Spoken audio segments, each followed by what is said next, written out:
নমস্কার গুরুজি, আমি কাজল দত্ত। আমি যাকে ভালোবাসি, কিছুদিন থেকে ওর সাথে আমার খুব ঝগড়া চলছে। আমি কিছুতেই বুঝতে পারছি না কেন এমন হচ্ছে। ওর সাথে আমার সম্পর্ককে আবার আগের মতন করে দিন। প্লিজ আমাকে সাহায্য করুন। আজকে আমি আপনাদের এমন এক সহজ সরল বশীকরণ প্রয়োগের সঙ্গে পরিচয় করাবো, যেখানে আপনাকে না কিছু খাওয়াতে হবে, না কিছু ছোঁয়াতে হবে, না তার সামনে যেতে হবে। আগে প্রয়োগটা শুনুন। গাছ চালানোর কিন্তু এটা একটা প্র্যাকটিক্যাল প্রয়োগ, যেটা কোনো বইতে পাবেন না, কোনো সোশ্যাল মিডিয়ায় সম্পূর্ণ পাবেন না।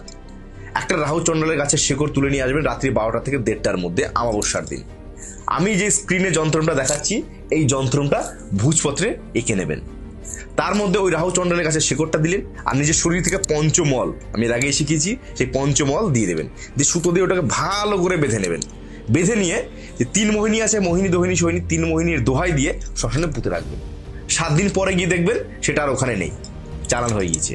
আর এদিক থেকে আপনার রেজাল্ট আসতেও শুরু করে দেবে।